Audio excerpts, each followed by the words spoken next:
एक धक्कादायक घटना समोर आली आहे। इथं एका 38 वर्षीय तरुणाच्या गुप्तांगामध्ये 1 लिटर पाण्याची बाटली अडकली होती। त्यामुळे त्याला असह्य वेदना होत होत्या। प्रकृती बिघडू लागल्यानंतर त्याला नातेवाईकांनी शहरातील एका खाजगी रुग्णालयात दाखल केले। इथं डॉक्टरांनी त्याच्यावर जवळपास 1 तास सर्जरी करत बाटली बाहेर काढली आहे।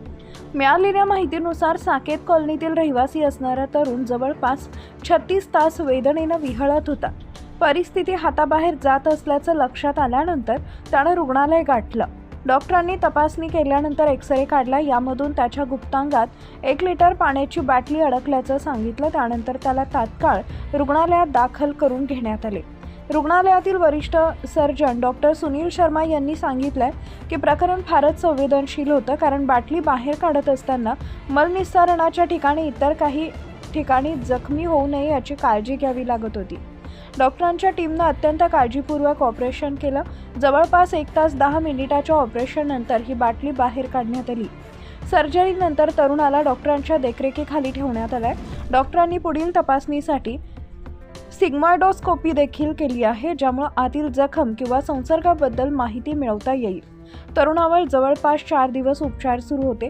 त्याला शौचाला कोणताही त्रास होत नसल्याचं आणि परिस्थिती सामान्य असल्याचं लक्षात आल्यानंतर डिस्चार्ज देण्यात आला।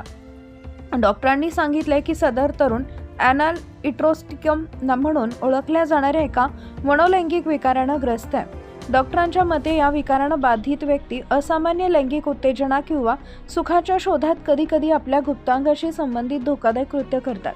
डॉक्टरांनी असंही निदर्शनास आणून दिले की अशा प्रकरणांमध्ये रुग्ण अनेकदा वैद्यकीय मदत घेण्यास उशिरा करतात। त्यामुळे प्रामुख्याने लाज किंवा संकोच ही मागील कारणं असतात आणि यामुळे संबंधित धोके आणखीनच बळावतात।